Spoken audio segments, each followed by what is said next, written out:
las asistentes del Seminario Permanente de Filosofía Mexicana que nos acompañan hoy en nuestra última conferencia magistral de este ciclo. Es un gusto que estén aquí con nosotros, acompañándonos. El día de hoy tenemos el honor de contar con el doctor Diego del Castillo Negrete, que nos dará una conferencia, y nos acompaña también la doctora Carmen Rovira, coordinadora de este seminario, la maestra Montserrat Ríos, Brenda, Alejandro y Fernando Telles de Servicio Social. Doctora Rovira, ¿quiere dar unas palabras de bienvenida para el seminario? Bueno, realmente muy importante para nuestro seminario de filosofía mexicana, en el cual hemos procurado siempre enfocar distintos temas. Y hoy es un tema propiamente nuevo de... Perdón que la interrumpa, doctora. Fernando, si pudieras orientar un poquito más la computadora, por favor, porque el audio se escucha un poco mal. A ver, que repito todo. Por favor, doctora, gracias. Sí, que hoy es un día muy especial para el seminario permanente porque se enfoca un tema nuevo para muchos sobre física y además muy actual. Y contamos con la presencia del conferenciante Diego del Castillo Negrete. El título de su ponencia va a ser el siguiente: el problema energético mundial y la función nuclear, pasado, presente y futuro. Como podrán advertir, es muy sugerente y interesante ver cuál es actualmente ese problema energético, porque sobre ello se ha hablado mucho, a veces con acierto, a veces equivocadamente. Por lo pronto, creo que el doctor Diego nos lo hará saber claramente, y con toda atención y gusto le doy su bienvenida a este seminario permanente de filosofía mexicana, que, como ya hemos dicho, este seminario ha procurado enfocar varios temas. Doctor Diego del Castillo Negrete, bienvenido con nosotros y tiene la palabra. Gracias. Gracias, doctor. Muchas gracias, doctora Carmen Rovira. Antes de darle la palabra al doctor Diego del Castillo, me gustaría leer una breve semblanza. Diego del Castillo Negrete Rovira tiene el título de investigador distinguido en la División de Energía de Fusión del Laboratorio Nacional de Oak Ridge de Estados Unidos, donde ha trabajado durante los últimos 20 años. Recibió su doctorado en física en la Universidad de Texas, en Austin, en 1994, y la licenciatura en física en la Facultad de Ciencias de la UNAM. Antes de incorporarse al laboratorio de Oak Ridge, tuvo estancias postdoctorales en la División Teórica del Laboratorio Nacional de Los Álamos y en la Universidad de California en San Diego. Sus intereses científicos cubren una amplia gama de tópicos en físicas de plasmas, dinámica no lineal, modelación matemática y física computacional. Ha publicado más de 100 artículos de investigación que han recibido más de 3.900 citas.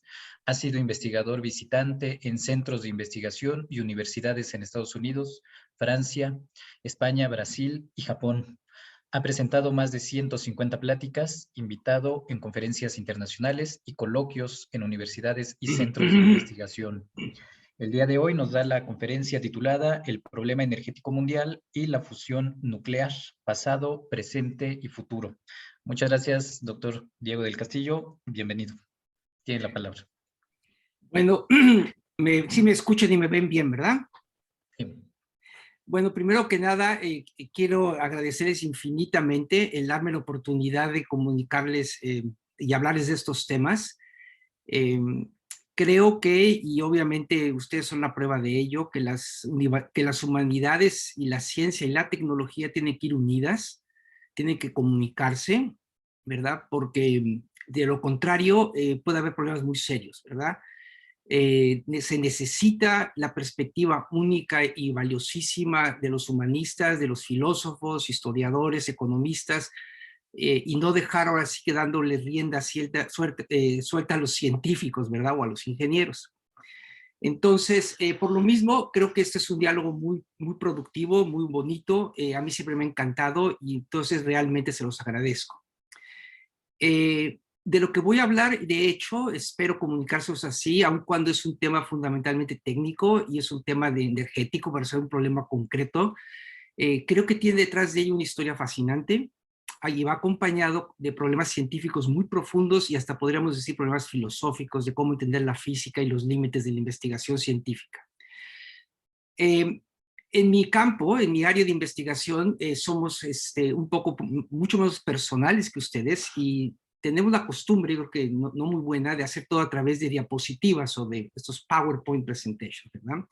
Algo que me gusta mucho de su comunidad, de las veces que he participado en eventos, es que es algo más personal, el conferenciante está aquí, lo ves, y hay un contacto visual por lo menos. Pero aún así yo necesito también transmitirles un poquito de información que por gráfica se ve un poco mejor. Entonces a lo que voy es que voy a abusar de su paciencia y voy a tratar de, al mismo tiempo que hablo en cámara, de compartir mi pantalla para mostrarles algunas gráficas que pues transmiten más rápidamente el significado de lo que quiero dar a conocer. Entonces, déjenme empezar por el principio, espero que esto funcione bien. Entonces aquí, supongo que en pantalla ahora están viendo una gráfica, ¿verdad? ¿Sí? Sí, sí, Bueno, sí se ve. entonces miren, que como el título lo indica, lo que yo quiero hacer aquí es hablarles de mi campo de investigación de la fusión nuclear controlada, ¿verdad? Y esa fusión controlada, la motivación y el porqué de su existencia es básicamente para resolver el problema energético mundial. Entonces, por eso es que lo incluí en el título. Y lo que ustedes ven aquí es una gráfica de tantas que ustedes pueden consultar, en las que se muestran dos tendencias que son simplemente las que quiero mencionar. La primera es que, como es de esperarse, el aumento del consumo de energía, en este caso de electricidad, por ejemplo, ha aumentado, sí, y sigue aumentando prácticamente pues de manera más o menos sin límite, ¿verdad? No se ve cómo se esté saturando. Entonces, estamos enfrentando un problema con el transcurso de los años, con este aumento.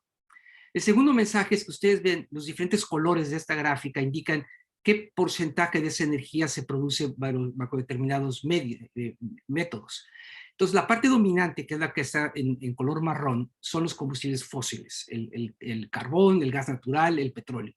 Esos son los peligrosos, ¿verdad? Porque ustedes bien saben, son los que emiten gases de invernadero y los que de manera contundente, aunque la gente ignorante quiera negarlo, han contribuido de manera catastrófica en el calentamiento global de la Tierra.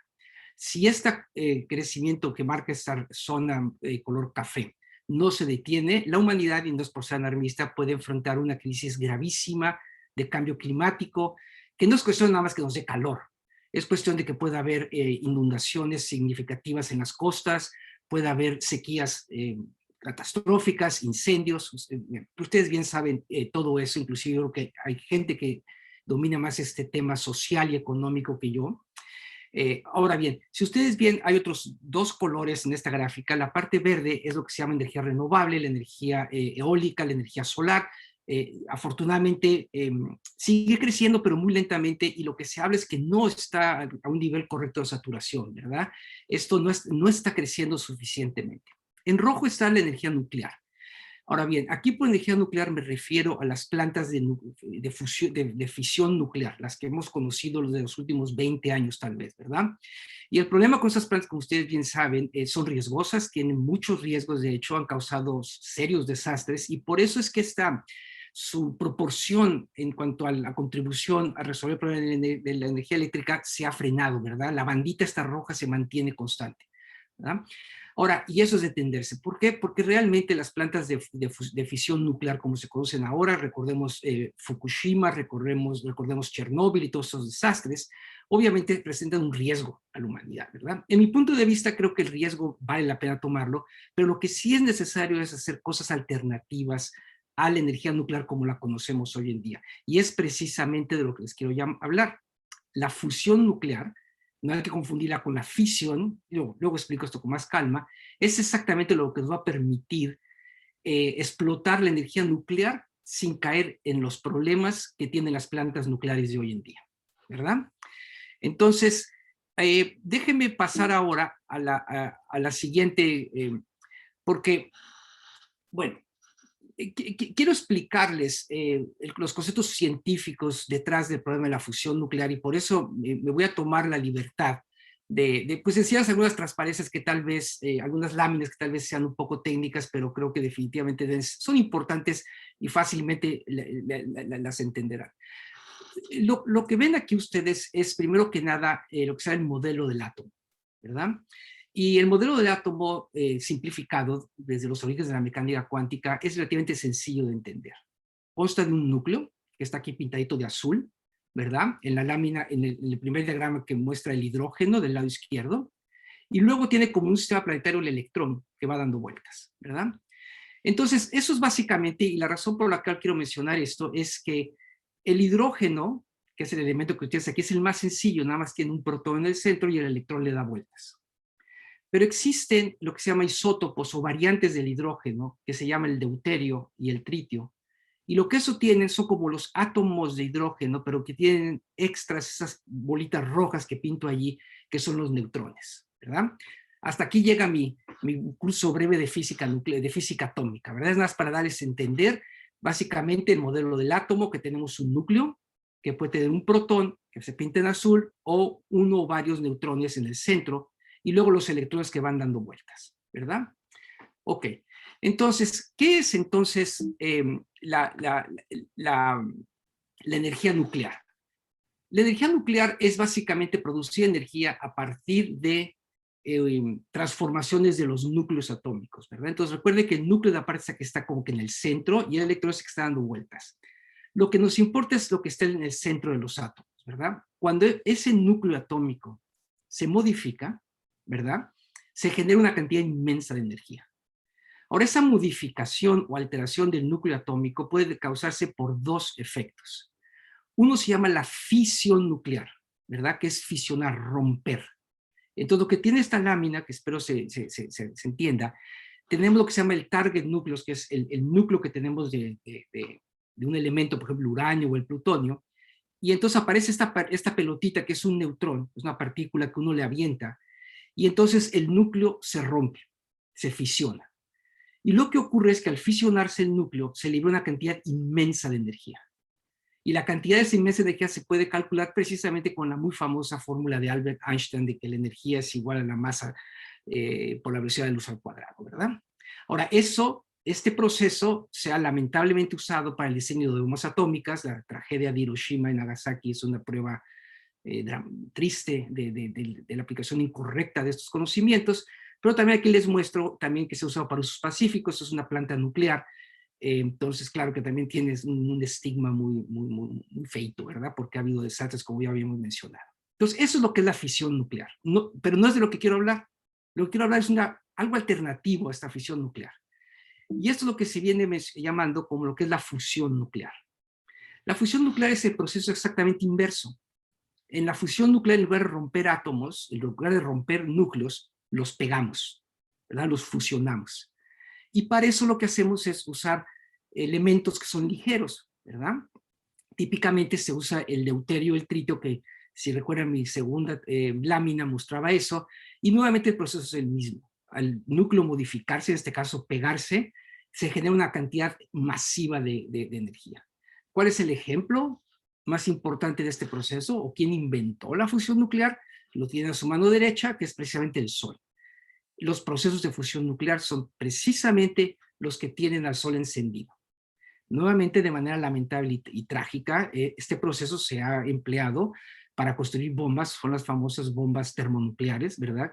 O la bomba de hidrógeno, que son infinitamente más poderosas que las que se lanzaron en Japón. Afortunadamente no se han detonado ninguna con usos bélicos, pero esa tecnología lamentablemente está ahí. ¿Qué es lo que queremos hacer nosotros? Queremos ver si esa tecnología o los procesos que operan en el calentamiento del sol se pueden llevar a cabo en un laboratorio para así usarlos para la producción pacífica de energía. Bueno, entonces me paso ahora me ven en persona, ¿verdad? ¿Sí, Héctor? Sí, Sí, perfecto. sí, ok, Vemos ahora. gracias, es que estaba pasando. Sí, les comentaba que para no hacerlo tan, tan impersonal, quería más o menos también compartir con ustedes. Ahora bien, entonces, entonces, por ejemplo, una de las cosas que quiero recalcar, que ustedes dirán, bueno, ¿y por qué si ya tenemos la fisión nuclear, realmente pues no estoy convencido por qué esta alternativa va a ser mejor, ¿verdad? Entonces quiero darles una serie de razones por las cuales efectivamente la fusión nuclear es superior. Primero que nada, hablemos del combustible. ¿Qué necesito para que una planta nuclear de fisión opere comparado con lo que necesito que una planta nuclear de fusión opere? Les insisto que a la fecha no se ha podido conseguir construir una planta nuclear de fusión. Llevamos, y es una cosa fascinante, pero un poco triste, más de 60 años, la humanidad y todos los países investigadores por todo el mundo han tratado de alcanzar ese objetivo que no se ha alcanzado. Pero cuando se alcanzara, déjenme comparar los beneficios que traería. Primero que nada, la fisión usa elementos pesados, altamente radioactivos y muy contaminantes, ¿verdad? Como el uranio y el plutonio. Esos materiales son muy difíciles de construir y ya una vez que se construye, perdón, que de extraer y de procesar, y ya una vez que se usan, los desechos de la planta son altamente radioactivos y es un problema gravísimo y muy serio el saber qué hacer con ellos. La fusión, por otro lado, opera con elementos variantes del hidrógeno, que son sumamente abundantes, ¿verdad? Decíamos que para los expertos ya en física nuclear, que estaba el deuterio. El deuterio se puede extraer del agua, literalmente. Entonces hay tanto deuterio como agua en el mundo, ilimitado. Y el tritio es un poquito más latoso, pero se puede obtener procesando, haciendo reacciones nucleares del litio.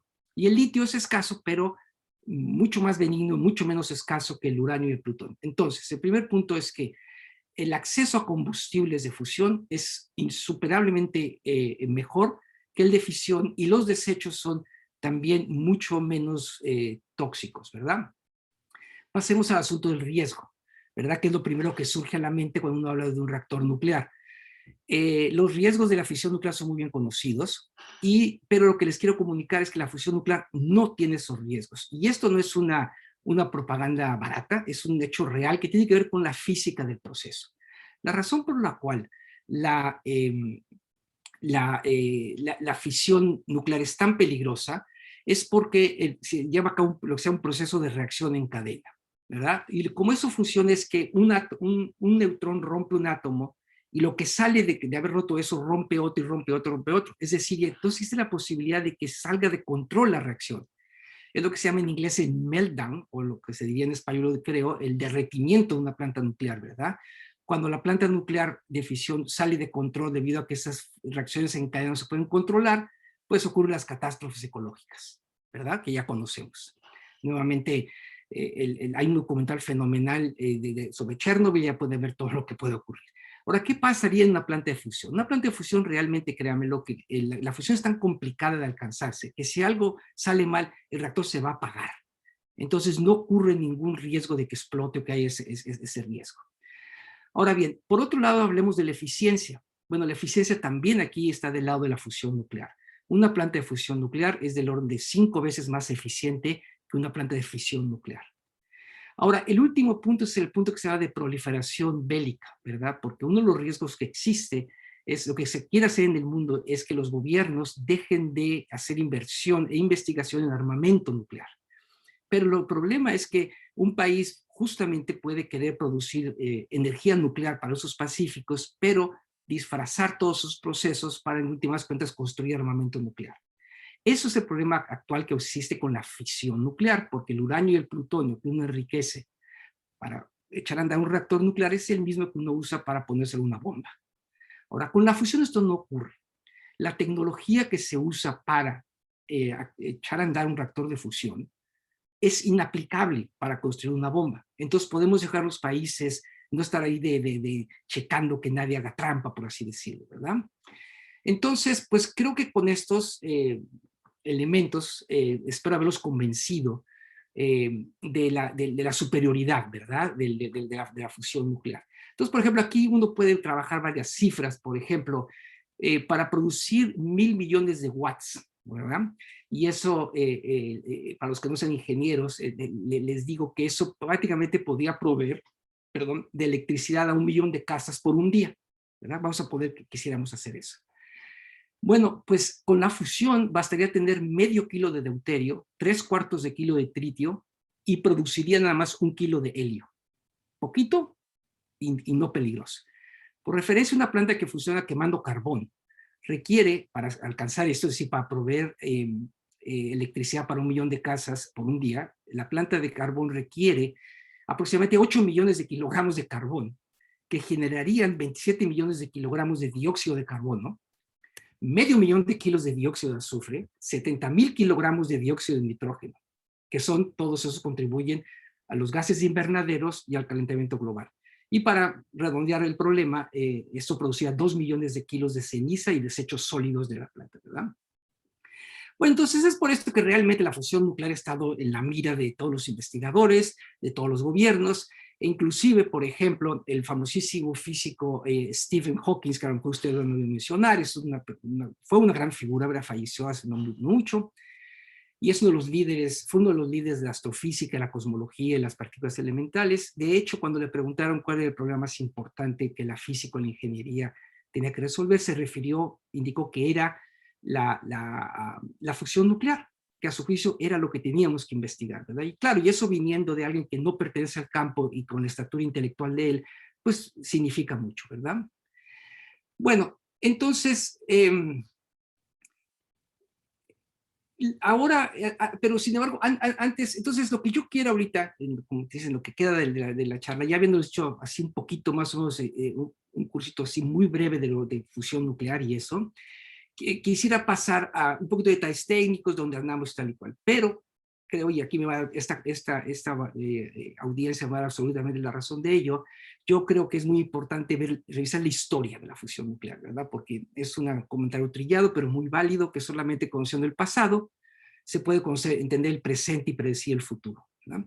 Entonces, aparte de todo, un tema tan importante no debe sorprenderles y que expande tantos años, no les voy a sorprender que tiene una historia fascinante, ¿verdad? Llena de intrigas, llena de cosas. Y ahora, a ver, no soy un historiador de la ciencia, punto número 1.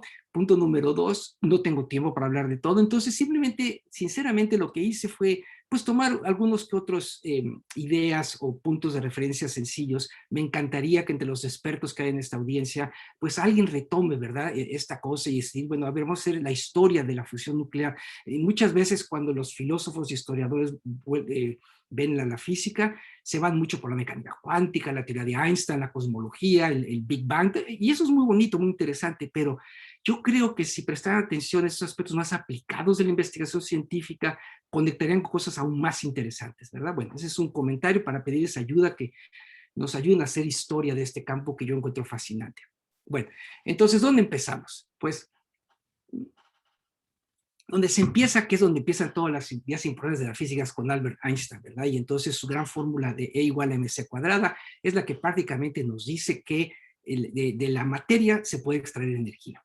Ahora bien, menciono a Einstein por lo siguiente, y es una gran enseñanza de lo que es, de cómo se va a cabo la investigación científica.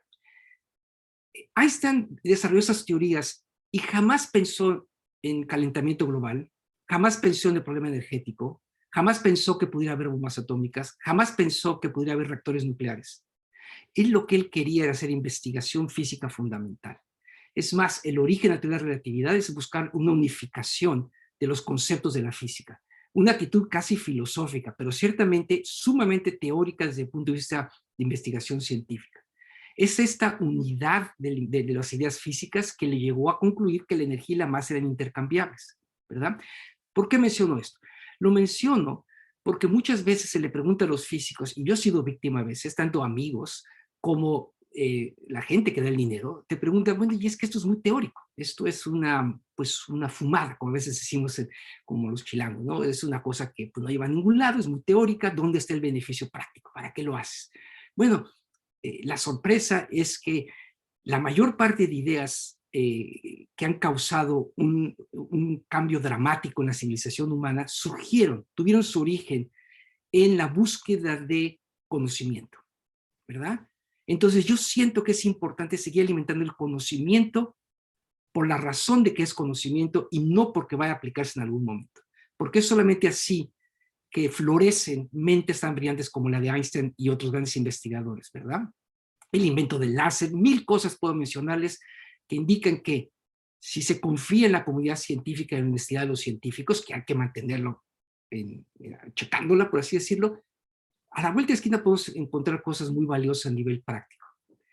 Bueno, entonces, el siguiente paso a esto lo da el astrónomo, físico y matemático Sir Arthur Eddington, ¿verdad? Y él en 1920 es el primero que sugiere, estamos hablando ya, a ver, no me da cuenta, pues no sé, casi 100 años. Él fue el primero que dice que la forma en que el Sol produce su energía es a través de la fusión nuclear, ¿verdad?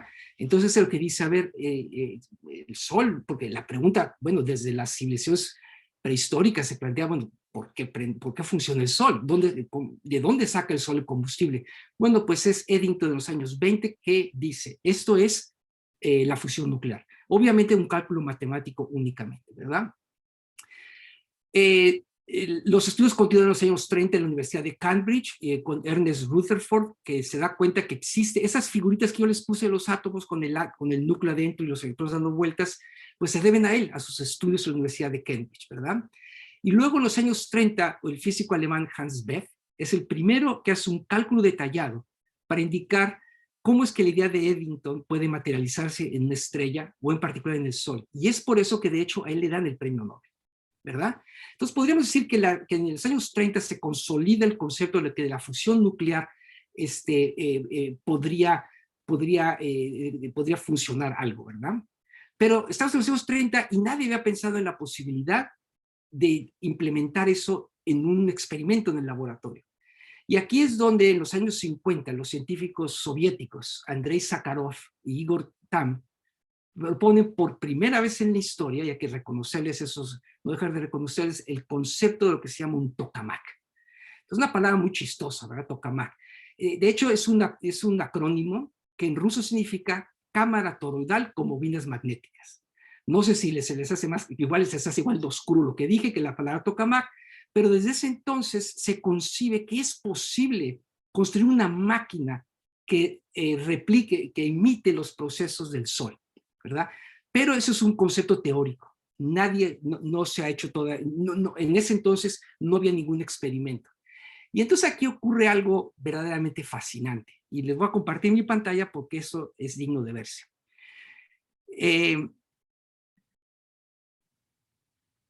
A ver. Ok, entonces, bueno.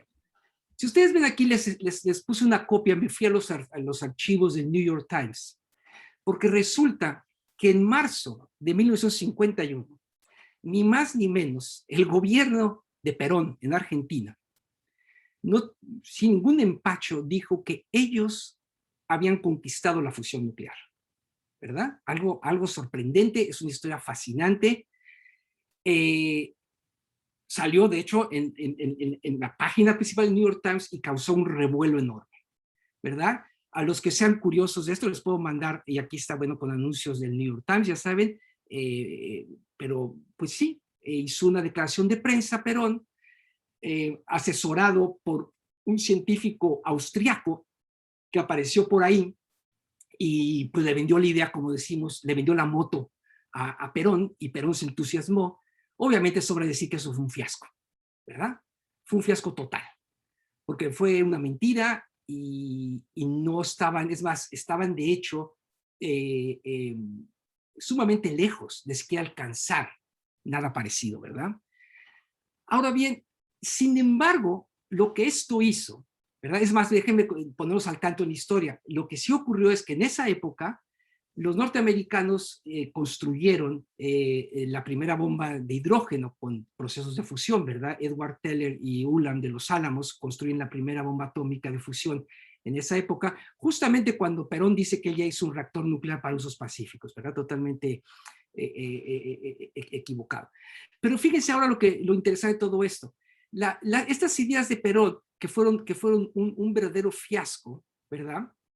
Realmente tuvieron un efecto muy valioso, porque entre que, como decimos vulgarmente, entre que eran peras y manzanas, los soviéticos, norteamericanos y los ingleses se aterrorizaron de pensar que Argentina había podido controlar la fusión nuclear, y lo que hicieron, aparte de dudar mucho de eso, echaron a andar unos programas de investigación sumamente fuertes, ¿verdad? Y los gobiernos de estos países empezaron a invertir una cantidad enorme de dinero, ¿verdad? Entonces, fue lamentable, fue una vergüenza que hubiera ese fiasco anunciado por Argentina, pero pues trajo algo bueno, excitó al resto del mundo diciendo nos vamos a quedar atrás, y a partir de ahí es cuando podemos decir que surge la inversión a nivel nacional e internacional en la fusión nuclear.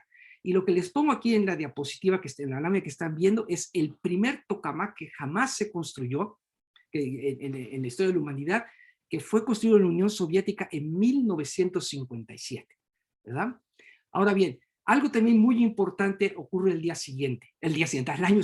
En 1958 se crea el Congreso que se llama Átomos para la Paz, y en ese congreso que se celebra en Ginebra, en Suiza, por primera vez en la historia, las grandes potencias, en particular Estados Unidos y la Unión Soviética y la Gran Bretaña, hacen público todo lo que conocían sobre la fusión nuclear. Salvo, claro está, lo que sabían de armamentos, porque quiero recordarles que en 1961 la Unión Soviética construyó la bomba nuclear Tsar, así le hicieron como los zares, que ha sido a la fecha la bomba más poderosa que jamás la humanidad ha construido. Y nada más para darles una estadística aterrante, esta bomba Tsar era 2000 veces más poderosa que la bomba de Hiroshima. Si a los soviéticos se les hubiera ocurrido lanzarla, era como haber lanzado 2000 bombas como la de Hiroshima. Algo aterrante, ¿verdad? Afortunadamente eso no ocurrió. Pero pasemos a buenas noticias. En noviembre de 1985, ¿verdad? Ocurre algo inesperado, algo sorprendente. Por un lado, es lo único que Ronald Reagan hizo bien, y por otro lado, lo hizo aliado con Gorbachev. Como ustedes saben, es el momento en el cual Estados Unidos pone mucha presión, la Unión Soviética transiciona, pero algo que sale de esos asuntos es la necesidad de una cooperación internacional. En una conferencia en Ginebra, como les decía, y más tarde en Reykjavik, se propone unir que todas las potencias mundiales unan fuerzas para construir un reactor nuclear que nos acerque a la promesa de la fusión nuclear, ¿verdad? Entonces, termino mi cápsula histórica, por así decirlo, mostrándoles esta gráfica, que esta gráfica está un poco rara, ¿verdad? Pero déjenme que los guío para nada más darles a entender lo que yo quiero que saquen de aquí. La gráfica muestra en el eje horizontal el tiempo, es decir, va de 1965, que podemos decir que es donde empieza el proyecto de la fusión nuclear, al 2005, ¿verdad? Bueno. Entonces, ustedes ven aquí una línea azul. Esa línea azul está marcada por varios puntitos. Cada punto, cada círculo azul, es un experimento que se ha construido. Y ustedes ven que conforme el tiempo avanza, esos puntitos van subiendo para arriba. Lo que tiene en el eje vertical es la eficiencia. Es decir, conforme el tiempo ha avanzado, la eficiencia de los reactores nucleares ha avanzado cada vez más, ¿verdad? Ahora, para darles una idea, les pongo también la línea roja. Esa línea roja marca el avance de las computadoras. Nadie pone en duda que el ritmo de avance de las computadoras, lo que se llama la ley de Moore, ha sido astronómico, ¿verdad? Las computadoras aumentan su capacidad de cómputo y de memoria exponencialmente, que se llama. Bueno, comparativamente los reactores o los experimentos de fusión nuclear han hecho algo parecido, ¿verdad? Bueno, entonces ahora, ya viéndolos tal vez platicar un poquito de la historia, quisiera ahorita pasar a algo y ahí voy a usar un poquito de su paciencia, a más o menos darles algunas ideas básicas de los problemas científicos de la fusión. Espero que esto no resulte técnico, si lo es me disculpo, pero creo que no va a ser, porque tengo muchas fotos, figuritas que espero que nos entendamos, porque quiero explicarles, porque, a ver, una de las razones que yo voy a decir es, bueno, si ya nos convenciste de que esto es fenomenal, de que hay que hacerlo, hay tanto dinero, tantos experimentos, ¿por qué no lo hemos logrado? Bueno, la explicación básica es porque es muy difícil, ¿verdad? Y ahora les quiero mostrar unas láminas que muestran la complejidad del problema que queremos atacar. Bueno, empiezo entonces por esta gráfica, ¿verdad? Entonces, a ver, me regreso y les recuerdo que lo que queremos es hacer una réplica de los procesos que ocurren en el Sol. Bueno, lo primero que ocurre entonces es que hay que producir esta reacción nuclear. Es decir, hay que hacer que estos gases de deuterio y tritio se peguen para producir reacciones nucleares, como en el Sol. Ahora diría, bueno, entonces, ¿qué significa eso? ¿Que necesitamos que los laboratorios en la Tierra alcancen una temperatura igual que la del Sol? La respuesta es no. Tienen que alcanzar una temperatura casi 10 veces más que la temperatura del Sol. A ver, entonces me dirían, bueno, a ver, aparte que eso está muy en chino, la pregunta es ¿por qué? Y la razón es que el Sol es una estrella masiva, gigantesca, como ustedes saben, y la atracción gravitacional comprime el gas en el Sol, y eso ayuda a que la fusión ocurra, a que se peguen estos átomos. En la Tierra no tenemos ese lujo, y entonces la única opción es que aumentemos la temperatura, ¿verdad? Ahora, ustedes bien saben que cuando la temperatura de un gas aumenta, se expande, y la pregunta es cómo controlar esa expansión. Eso se hace a través de lo que se llama una botella magnética. En la figurita que ven arriba del lado derecho, las líneas esas azules son campos magnéticos, y el punto rojo es uno de estos átomos de deuterio tritio. Lo que ocurre es que en presencia de un campo magnético, esas partículas no se van para cualquier lugar, se quedan atrapadas en el campo magnético. Entonces el campo magnético es como una carretera para esas partículas y nunca la van a dejar. Entonces, por eso es que a los rusos, a Sájarov y a Tam, se les ocurrió la idea que si estos campos magnéticos los doblamos y los cerramos en una dona, que es lo que ven abajo a la izquierda, pues creo así que una botella magnética en el cual, si soy suficientemente capaz, puedo hacer que este gas supercalentado como que flote dentro de esta dona metálica. Y tiene que flotar literalmente. Porque recuerden que este gas está a millones de grados centígrados. Y si toca la pared, pues se apaga la reacción, ¿verdad? Entonces, el gran desafío es cómo hacer eso. Y les muestro aquí dos máquinas. La izquierda es un diagrama de lo que se llama el tokamak usual. Todos esos aritos que ven de color cafecito son las bobinas magnéticas, son los que crean este campo magnético. Del lado derecho es una máquina alterna, que es la máquina más grande alterna, que se llama un Stellarator, que está siendo construido, se construyó, pero en Alemania, está operando en Alemania. Y lo único que les quiero dar a mencionar es que si ven cómo estas bobinas, estos circulitos de metal cafés, están todos torcidos, y es que es la gracia de este sistema. Este sistema, que es un sistema paralelo de los tokamaks, apunta con la idea de que si las bobinas están torcidas de manera inteligente, pues eso ayuda en lugar de perjudicar las reacciones de fusión nuclear. Bueno, entonces ahora bien, les quiero ahora mostrarles tres láminas que conectan eso, espero.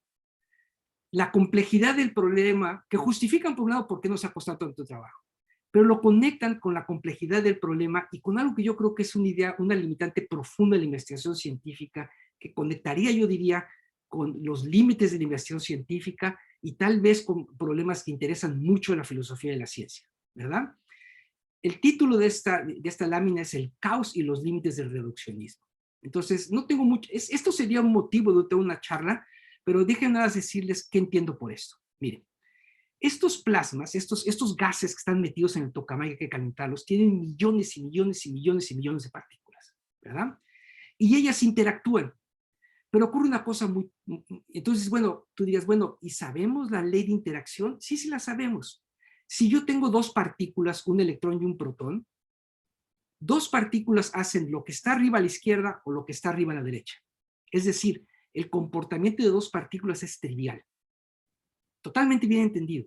El problema es que ya poner 3 partículas, existe una interacción tan compleja, y es el origen de la dinámica no lineal, que el movimiento se hace impredecible.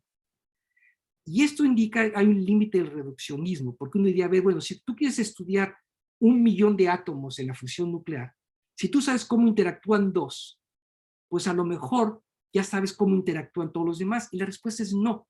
Ahora sí que el todo es más que la suma de las partes, y en realidad la interacción de este enjambre de millones y millones de partículas dentro de un tokamak es prácticamente caótico e, en principio, impredecible, ¿verdad?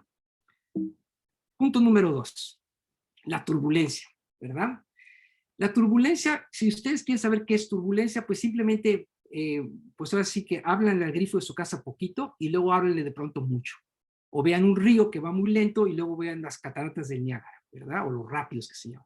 Lo que ocurre es que la turbulencia es un estado en el cual un sistema transiciona de un comportamiento sencillo a un comportamiento sumamente impredecible. Entonces, por ejemplo, estas partículas crean campos electromagnéticos. Nuevamente, el campo eléctrico creado por una partícula está del lado izquierdo. Es muy fácil de entender, lo aprendemos en la licenciatura en física, tal vez en la preparatoria, si ustedes se recuerdan. El lado derecho muestra el campo eléctrico de 2 partículas. Y digo, bueno, pues ahora sí que el todo es simplemente pues pegar estos cachitos. Si conozco el límite elemental, puedo conocer todo eso, y eso no es cierto. Este es el problema de la complejidad. Nuevamente, más es diferente, ¿verdad? Y lo que ocurre es que los campos electromagnéticos son totalmente impredecibles y desordenados. Es decir, si ustedes se metieran dentro de un tokamak y querían ver cómo está el campo eléctrico, es como si se metieran a un río que va rapidísimo, o se pusieran debajo de las cataratas del Niágara, ¿verdad? Algo así horroroso, totalmente impredecible y peligroso, ¿verdad? Pues ese es el siguiente problema por el cual no podemos avanzar, ¿no? Déjenme ahora decirles el tercer problema por el cual no podemos avanzar. Y por cierto, estos son temas que yo investigo, así como todos mis colegas en el laboratorio de Oak Ridge, al igual que en el mundo, ¿verdad? Les había dicho que, de acuerdo con Sájarov y Tan, desde los orígenes del tokamak, la idea es hacer estas botellas magnéticas que son como donas, ¿verdad? Y entonces la idea es configurar campos magnéticos que sean como donas encestadas, concéntricas. Se ve bonito eso. En realidad, lo que ocurre es que esas configuraciones no son estables, se alteran y ocurre lo que está del lado derecho, es decir, el campo magnético se desordena y el sistema pierde estabilidad, ¿verdad? Bueno, entonces, paso ahora al otro punto, que es que para lidiar con todos estos problemas, lo que tenemos que hacer es precisamente usar cálculos matemáticos sumamente avanzados, con ideas de física y matemáticas muy complejas, al igual que el uso de supercomputadoras, ¿verdad? Y ahora aquí es un poquito de que ando presumiendo de mi institución. La computadora que en ese entonces, cuando se hizo, fue la computadora más rápida del mundo, se llama Summit. Creo que ahora los chinos ganaron, pero el año próximo los vamos a volver a ganar. Simplemente puede hacer 200.000 billones, es 200.000 millones de operaciones, digamos, con sumar 2 números, en un segundo. Imagínense la complejidad de eso. Bueno, esas supercomputadoras se usan para modelar lo que ven aquí del lado izquierdo, que es una gráfica de cómo poder predecir cómo se comportan los reactores de fusión nuclear. Además de estos desafíos computacionales, también tenemos desafíos ingenieriles muy prácticos. Lo que ven en el lado izquierdo es un tokamak que se ha construido en San Diego. Y ven ahí una persona que parece un cirujano de verde, y lo que les quiero nada más mencionar es que las paredes de estas máquinas están hechas de unos materiales sumamente sofisticados, porque a pesar de que la botella magnética va a estar flotando y la pared no va a llegar a 1.000.000 de grados, la pared puede llegar a miles de grados centígrados. Entonces falta tener materiales que resistan eso. Del lado derecho es una imagen de un tokamak que se construyó en Alemania, que es el ASDEX, y lo que eso dice nuevamente es que pues existen temperaturas, claro, en el centro de la máquina del orden de cientos de millones de grados centígrados, pero en el borde de la máquina estamos hablando de temperaturas de decenas de miles de grados centígrados, ¿verdad? Y entonces controlar eso es uno de los grandes desafíos, ¿verdad? Ahora voy a terminar mi charla nada más diciéndoles un poquito de las máquinas que existen actualmente. Les enseño esta que es fascinante. Lo que ven aquí del lado izquierdo es una foto, sí, una foto del tokamak más grande que existe en la actualidad, que es el John European Torus, que está en el Reino Unido, cerca de Oxford. Y del lado derecho está este Stellarator, que es esta máquina alternativa de fusión nuclear que les había mencionado antes.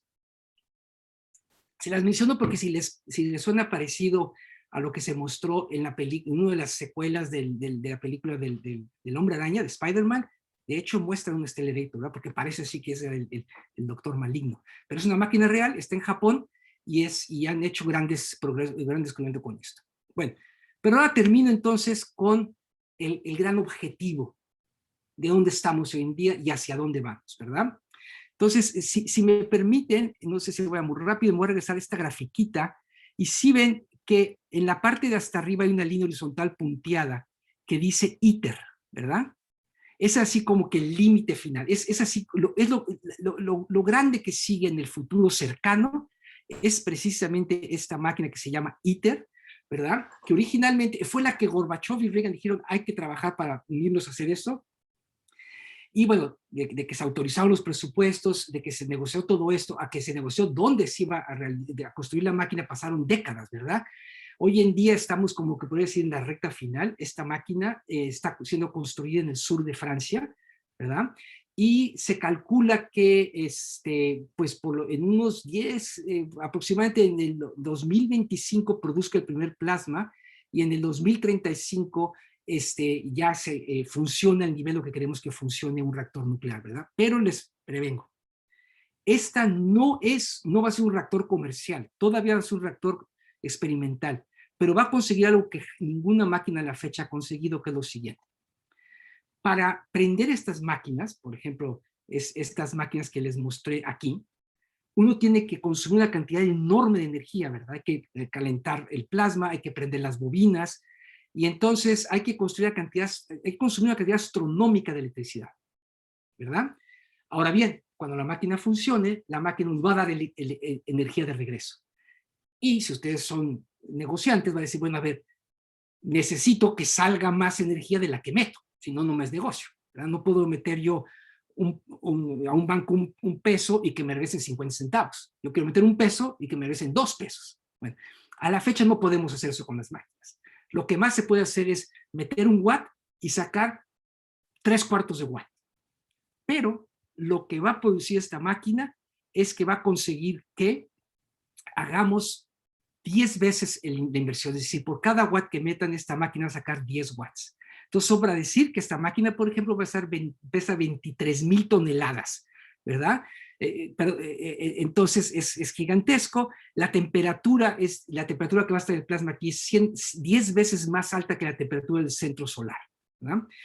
Y pues sobra decir, la complejidad de esta máquina es notable, es increíble, es un esfuerzo multinacional que involucra a la comunidad europea, a Rusia, China, Japón, Corea, India y los Estados Unidos, ¿verdad? Entonces es una cooperación masiva, súper interesante, y concluyo mi plática por en dónde estamos. Así que este es un plano de esta zona en el sur de Francia, donde esta máquina ha sido construida, y entonces si les interesa seguir este proceso de fusión, pues sigan lo que está haciendo el ITER, ¿verdad? Y termino con esta cosa que es un poco curiosa, que a lo mejor les llama la atención. La palabra ITER se asignó originalmente para indicar que iba a ser un International Thermonuclear Experimental Reactor, ¿verdad? Es un reactor termonuclear experimental internacional. Pero la palabra termonuclear, a los alemanes no les gustó, y entonces hubo mucha controversia. Y entonces dijeron, no, ITER no significa eso. ITER viene de una raíz latina, y aquí ando con expertos, espero que no meter la pata, que según mis colegas físicos significa el camino.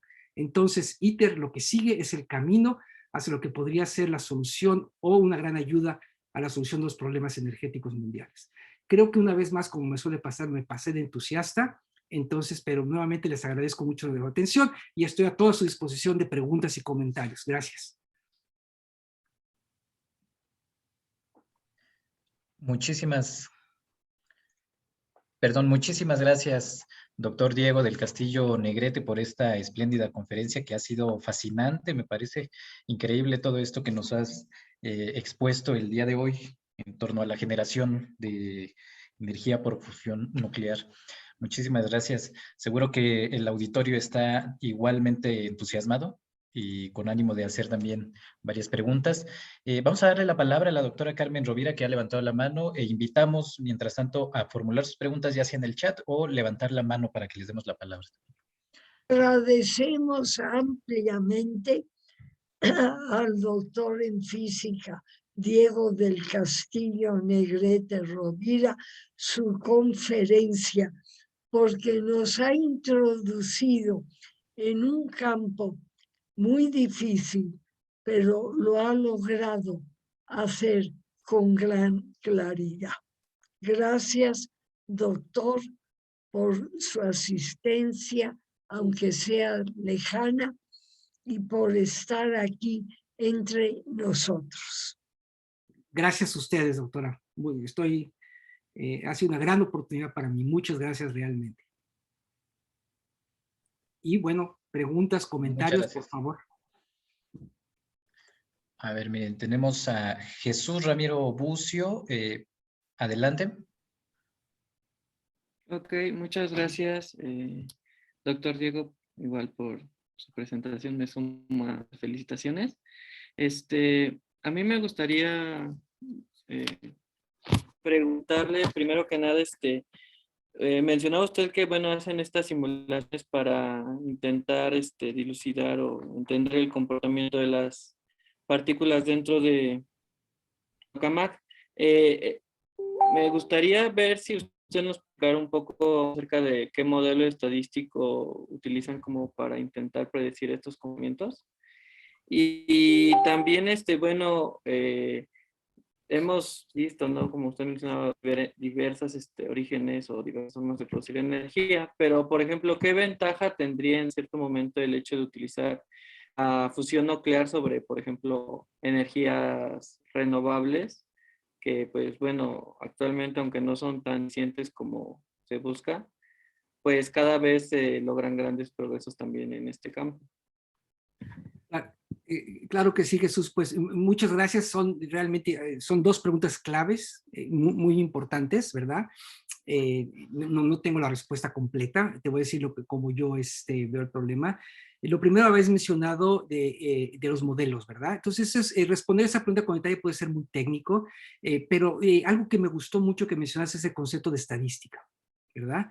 Y es que, como yo les había mencionado, esta idea determinista de predecir exactamente dónde está cada una de las partículas del tokamak no solamente es imposible desde el punto de vista de los principios de la física, sino también es innecesaria, ¿verdad? Lo que hace falta es hacer precisamente estadística, ¿no? Entonces, no sé qué tanto background tengas tú de esa, pero por ejemplo está algo interesante es que la estadística también tiene suposiciones, hipótesis, ¿verdad? Entonces, por ejemplo, estaba la estadística de los procesos normales, tipo gaussiano, la estadística de equilibrio, lo que llamo la estadística aburrida, por así decirlo, ¿no? Que sacas la media y eso te da todo, ¿no? ¿Qué sirve? El problema de esto, sí que mencionaste la parte estadística, es que estos procesos son tan difíciles que la estadística es anómala. Y esto, curiosamente, es un campo en el que yo he trabajado, porque, por ejemplo, es que bueno, a ver, estas partículas no las puedo seguir, le voy a sacar el promedio, la media, la desviación estándar. Bueno, lo que ocurre es que esas medidas estadísticas no son correctas, no te ilustran nada que ocurra. ¿Por qué? Porque ocurren eventos raros, ¿no? Entonces, sí, usamos modelos estadísticos, pero son modelos estadísticos altamente novedosos, ¿verdad? Y bueno, no quiero abusar de mi tiempo porque yo podría estar hablando de esto horas. Prefiero mejor ahorita pasar a tu segundo punto, que es un tema muy importante, ¿verdad? Bueno, ¿cómo se compara esto con las energías renovables, la energía solar, por ejemplo? ¿Verdad? Que yo la pondría como el competidor más importante de la alternativa más importante. Mi punto de vista, primero que nada, es que no compiten, se complementan. Yo creo que es una idea gravísima. El enemigo son los combustibles fósiles, ¿verdad? Entonces yo soy un apoyo incondicional de la energía eólica, de la energía geotérmica, ya no digamos de energía solar. Eso debe mantenerse y debe seguir adelante, ¿verdad? Ahora bien, la realidad, sin embargo, es que si la fusión nuclear funciona, le podemos echar a andar, es, en términos de la eficiencia, es miles, si no es que millones de veces más eficiente que la energía solar, ¿verdad? Y los riesgos ecológicos son mínimos. Ahora bien, ¿qué ventajas, sin embargo, todavía seguiría teniendo energía solar? Que es el acceso a países en vías de desarrollo o comunidades aisladas, ¿verdad? Porque uno no puede estar construyendo plantas nucleares por todo el mundo, ¿verdad? Y la energía solar, lo bello de ella es que se puede construir en cualquier lugar del mundo, ¿verdad? Con tal de que haya sol. Por eso es que no tenemos que abandonarlas, ¿verdad? Cada una tiene ventajas. La portabilidad, por así decirlo, de la movilidad que uno tiene con energía solar, jamás la vamos a tener con la fusión nuclear, ¿verdad? Aun cuando les digo algo brevemente, que sobra decir que ahora los magnates Jeff Bezos, Bill Gates y compañía andan entusiasmadísimos con la fusión nuclear. ¿Por qué? Porque ven el dinero. Y entonces algunas compañías privadas les han prometido hacer reactores nucleares que puedes transportar en trailers. Pues los han estafado más o menos, porque no, eso no se puede hacer, ¿verdad? Entonces, efectivamente, y es un tema interesante, ¿verdad? La inversión privada en el programa de fusión nuclear es algo, una capa nueva en esta historia que tiene impactos sociales y económicos fuertes, ¿verdad? Pero bueno, mejor dejo que más gente platique e interactúe, pero muchas gracias por tus comentarios y preguntas, Jesús. Muchas gracias. Tenemos una pregunta de Jorge Silva que dice, aparte del Sol, ¿existen en la naturaleza otras formas de fisión nuclear? Aquí seguramente será fusión nuclear. Fusión nuclear. Claro que sí. Bueno, en general, vamos a aclarar algo que obviamente yo creo que está implícito en la pregunta, que es que no solamente es el Sol, ¿verdad? Todas las estrellas del universo tienen, todos los cuerpos que son incandescentes intrínsecamente lo hacen a través de fusión. Entonces, todo lo que ven brillando en el cielo es producto de una reacción de fusión o el reflejo de la luz emitida por un cuerpo que está prendido por la fusión nuclear, ¿verdad? Ahora, por otro lado, el famoso Big Bang, en su origen, tuvo reacciones de fusión muy importantes, ¿verdad?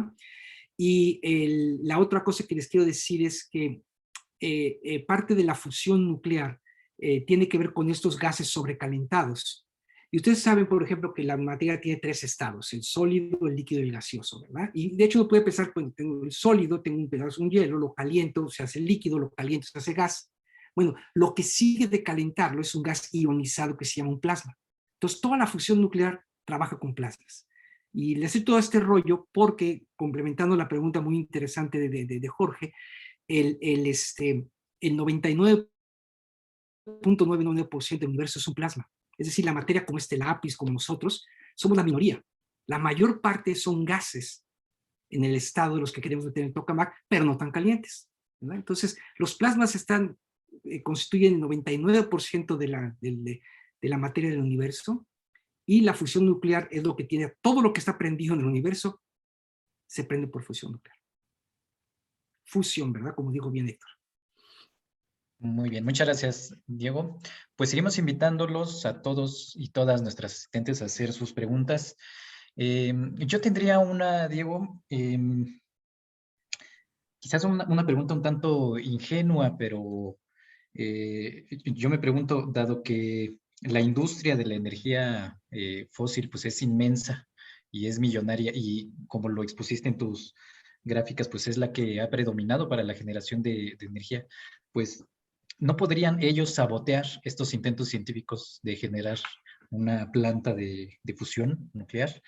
Y de manera complementaria de lograrse una planta, un reactor de fusión, esto sustituiría realmente, en términos efectivos, el consumo de fósiles.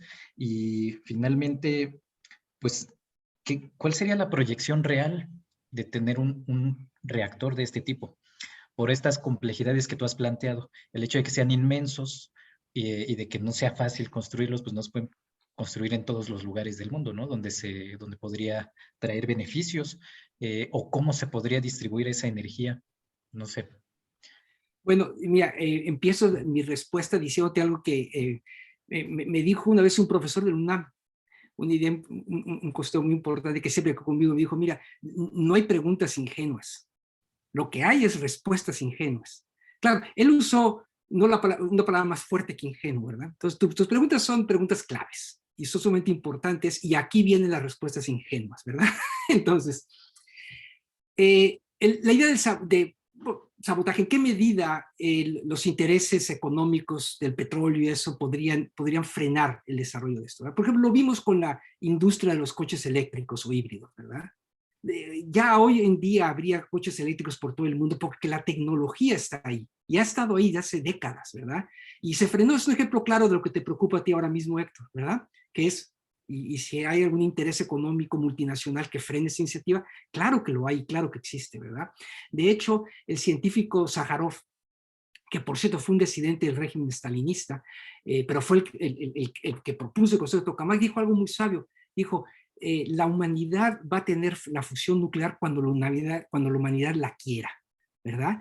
Y sí, ocurre eso, ¿verdad? Porque, por ejemplo, hoy por hoy, la mayor parte del patrocinamiento de la fusión nuclear viene a través de fondos gubernamentales, ¿verdad? A través de lo que se llama el taxpayers money. Es solo recientemente que la iniciativa privada ha metido la cuchara. Entonces, todos, y empezando por mí, vemos siempre con cuidado la iniciativa privada, pero eso es un síntoma de que a lo mejor ellos están viendo ya la posibilidad de un beneficio económico en la fusión nuclear, ¿verdad? Entonces, lo que mencionas de un posible sabotaje, por llamarlo, es factible. Es factible porque ha ocurrido, ¿verdad? Ha ocurrido con la energía solar, ha ocurrido con la energía eléctrica en los automóviles, pero yo creo que ahora sí los magnates se han dado cuenta que a lo mejor sí hay un chance de hacer dinero con la fusión nuclear, ¿verdad? Ahora bien, ¿eso va a terminar la dependencia del petróleo? Está por verse, ¿verdad? Ahora bien, ¿en qué medida esto va a sustituir? Es decir, supongamos que hay una planta nuclear. Bueno, por ejemplo, sí, no, por ejemplo, los automóviles van a seguir requiriendo combustibles base al petróleo, a no ser que se hagan coches eléctricos. Entonces, ¿en qué medida la energía nuclear va a sustituir las necesidades totalmente a los combustibles fósiles? No lo sé. Yo no diría que al 100%, obviamente, por lo que ya mencionamos. La accesibilidad, la disponibilidad de la energía nuclear es limitada. No cualquier país puede montar una planta nuclear. México no va a poder montar una planta nuclear de fusión al día siguiente. Entonces, no creo que haya una sustitución. La última pregunta que haces es importantísima. Realmente le hice el clavo fundamental con esas tres cosas. La proyección, ¿verdad? Y entonces aquí hay chistes muy sarcásticos que dicen, la fusión es la energía del futuro y siempre lo será, ¿verdad? La otra cosa es que cada que le pregunta a un investigador de fusión cuánto va a tardar en ocurrir, cuándo va a alcanzarse la fusión, te dice 30 años, ¿verdad? Y es que es el promedio de cuánto cuándo te jubilas de que empiezas tu carrera aquí en Estados Unidos, ¿verdad? Entonces, para que a mí no vayan a echar la culpa. Entonces, la proyección, la moneda está en el aire. ITER es una gran esperanza, ¿verdad? La esperanza efectivamente es que con ITER internacional realmente se vea la luz al fondo del túnel, ¿verdad? Entonces, la proyección de la moneda está en el aire, yo apuesto que sí.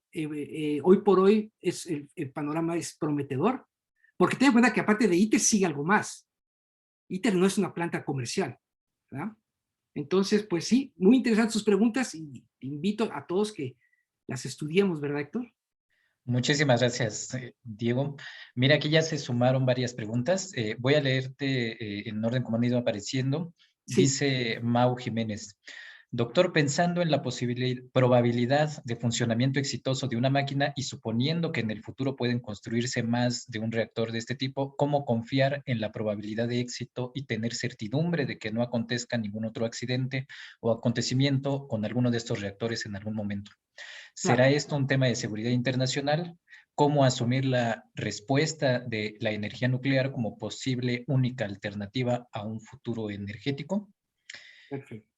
¿Quieres que sumemos las siguientes preguntas de una vez o vamos con estas? Pues mira, Si quieres, déjame vamos con responder. esta porque hay tiempo suficiente todavía. Sí, mira, es que Mau está haciendo una pregunta que es una pregunta importante, una pregunta que esta es la primera pregunta que surge a la mente cuando uno escucha todo esto nuclear, ¿verdad? Entonces, y quise ahora tomar esta pregunta porque realmente son de estas cosas que se tiene que aclarar, ¿verdad? Y no es que los quiera, pues, como se dice, vulgarmente, engañar o que tenga yo aquí una idea que no es cierta, pero a ver si la compran, ¿no? Esto es cierto. Todos los panoramas oscuros, trágicos y horrendos y memorias que tenemos de la energía nuclear están basadas en plantas nucleares de fisión, que habíamos dicho. Estas plantas que usan uranio y plutonio, elementos altamente radioactivos, cuyas reacciones se pueden salir de control y nos pueden dar cosas como Chernóbil. Entonces, eso es nuclear. La fusión también es nuclear, pero es totalmente diferente. Son los polos opuestos de hacer el mismo proceso. Entonces, créanme realmente, la fusión nuclear lo que tiene es que es difícil, pero no es peligrosa.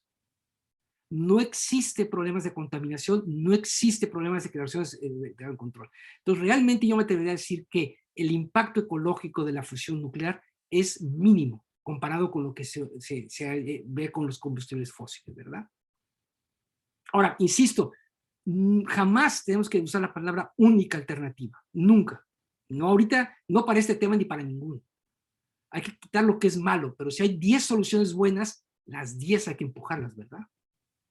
Perdón, sigue Héctor, por favor, la siguiente. Muchas gracias. Dice Sandra Sixto, pregunta, ¿cuál sería el próximo objeto a crear que se tiene pensado para la utilización de la fusión nuclear en los siguientes 10 años? Exactamente, entonces también preguntas interesantes, ¿verdad? ¿Qué sigue, verdad? Entonces, realmente lo que les mencioné de yo del ITER, este reactor nuclear internacional que está construido al sur de Francia, pues ese reactor va a vivir o va a darnos las sorpresas, para bien o para mal, precisamente en ese rango de 10 años, ¿verdad? Porque se habla que en unos 4 años el reactor, va a echarse a andar, pero básicamente es en 2035, más de 10 años adelante, en el que este reactor en Francia se va a probar con combustibles típicos que tendría una planta nuclear, ¿verdad? Entonces, lo que sigue es en los próximos 10 años es que esta máquina ITER funcione, ¿no? Ahora bien, ¿qué sigue después de eso? Se ha planteado una máquina que se llama DEMO, que es un prototipo de un reactor nuclear. Entonces, la secuencia es ITER en 2035 y después de ITER esta máquina que se llama un DEMO, que va a ser casi un reactor nuclear comercial. Ahora bien, hay gente que ha querido seguir una ruta paralela y no quiere esperarse a ver cómo funciona ITER para dar el siguiente paso.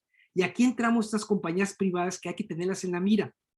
Hay una compañía privada que se llama General Fusion en Vancouver, Canadá, con patrocinio de inversionistas, incluidos Jeff Bezos, por ejemplo, que están buscando hacer como que un atajo a la alternativa de ITER y sacar ya cosas que funcionan, ¿verdad? Hay otra compañía que se llama TriAlpha y otras más, ¿verdad? En Europa que están buscando, hay una, también, claro, hay una en Boston, Massachusetts, que se llama, tiene una marca que se llama Spark, si hay compañías privadas o semi-privadas que están buscando acelerar ese proceso. Entonces va a haber muchas sorpresas en los próximos 10 años realmente, ¿verdad? Y las sorpresas apuntan a hacer cosas que cada vez más nos acercan a los problemas a la realización de una planta comercial, ¿verdad? De que podamos sacar muchísima más energía de la que metamos. Muchas gracias. Hay una pregunta de Awitz Rodríguez que nos dice, ¿cuál sería la capacidad de alimentación o distribución de un reactor funcional de fusión nuclear? O sea, más o menos, ¿cuántas personas podrían vivir de la energía producida por un reactor de esta clase? Claro, bueno, miren, primero que nada les aclaro que yo no soy un ingeniero nuclear y soy físico, pero no ingeniero. Y entonces esos detalles son críticos, importantes. Entonces, pues no podría darles así unas cifras muy significativas. Pero, por ejemplo, les había mencionado por ejemplo, una planta nuclear, por ejemplo, habíamos dicho, sí, bueno, les había mencionado esta cifra. A ver, creo que esto podría ayudar. Que para producir 1,000 millones de watts, es decir, para producir la electricidad para 1 millón de casas por un día, pues bastaría una cantidad muy moderada de material fusionable como deuterio y tritio, ¿verdad? Entonces, también por referencia, por así decirlo, en general la fusión nuclear es del orden de 5 veces más eficiente que la fisión nuclear. Entonces, tal vez una forma riesgosa, pero posible de extrapolar qué tan rentable será la fusión nuclear, es pues multiplicar por 5 lo que sabemos de las plantas actuales de fisión nuclear, ¿verdad? Pero escondido detrás de todo esto es que no sabemos todavía qué tan caras son de construir las plantas de fusión nuclear, ¿verdad? Entonces, todo esto son cosas de ingeniería nuclear importantes, ¿verdad? Y cómo se va a comercializar todo eso, ¿verdad? Y yo realmente no soy un experto que sepa las figuras así exactas a nivel económico y de financiamiento y de de suministro, ¿verdad? Pero en general, pues usen esta referencia, va a ser algo así, por lo menos, si no es que más 5 veces más eficiente que una planta nuclear, de las que conocemos actualmente, ¿no? Muy bien, gracias. Tenemos a Fernanda González que dice lo siguiente. Usted menciona que la energía solar es una alternativa viable de la fusión nuclear o a los combustibles fósiles. Sin embargo, tengo entendido que la producción de silicio para los paneles conlleva un impacto ambiental importante. ¿Qué piensa usted al respecto? ¿Los beneficios son mayores que los perjuicios? Exacto. Bueno, Fernanda, nuevamente preguntas muy interesantes y probablemente les digo nuevamente que no soy ingeniero, ingeniero que trabaje en la tecnología de energía solar, entonces no tengo una opinión experta al respecto, pero sí tengo un sentimiento, algo que es muy real, ¿verdad? No hay que engañarse. Todas estas alternativas, estas tecnologías alternativas, están basadas en procesos tecnológicos muy avanzados, ¿verdad? Mencionas el silicio, también, por ejemplo, cuando se habla de coches eléctricos, pues las mismas baterías funcionan con litio, es decir, detrás de todas esas tecnologías que no producen gases de invernaderos y que las consideramos muy, muy valiosas, pues hay materiales muy sofisticados por un lado, que a momentos son escasos, ¿verdad? Y que por otro lado también podrían traer su secuelita, ¿verdad? De problemas de contaminación, ¿verdad? Ya vimos, por ejemplo, las baterías de litio, pues hay que tener mucho cuidado cómo las desechamos, ¿verdad? Entonces, sin tener una opinión de experta, comparto tu preocupación de que sí, todas estas tecnologías nuevas no van a producir gases de invernadero, pero hay que mantener un ojo muy crítico de que nos traigan nuevas sorpresas, ¿verdad? Y afortunadamente lo han aprendido de manera dura muy bien todo esto, porque, por ejemplo, regresando a ITER, hay ahora, y más en Francia, hay ahora unos paneles súper estrictos que están buscando de que sí, pues ya se creyeron que no va a haber gases de invernadero, se creyeron que no va a haber problemas como los de Chernóbil, pero les preocupa de lo que no sabemos, ¿verdad? Por ejemplo, el tritio, que ocurre en las reacciones de fusión, pues tiene un cierto nivel de contaminación. Entonces sí, hay un montón de cosillas que necesitamos poner el dedo en ellas, ¿verdad? Pero no de manera destructiva, de manera constructiva, para ayudar a que crezcan esas tecnologías, pero sin que caigan y nos metan de nuevo a otro hoyo, porque no queremos salir del hoyo de los gases invernaderos y caer en otro, o del hoyo de la radiación nuclear y caer en un nuevo hoyo, ¿verdad?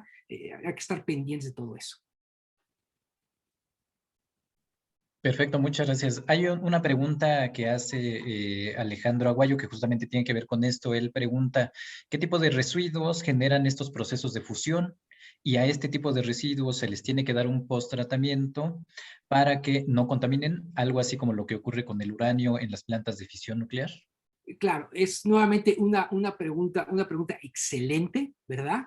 Y la respuesta es que, pues ahora sí que me ayuda a promocionar aún más la fusión nuclear, ¿verdad? Porque como bien Alejandro apunta, el gran problema de la fisión nuclear es que ya que usaste todos esos materiales son sumamente radioactivos, y hay una cosa que se llama la vida media de un material radioactivo, que es, si yo tengo aquí un trozo de material radioactivo, emite radiación, me da cáncer, me quema y todo lo que sabemos, ¿verdad? Y la pregunta es, bueno, ¿cuándo se le va a acabar la radiación?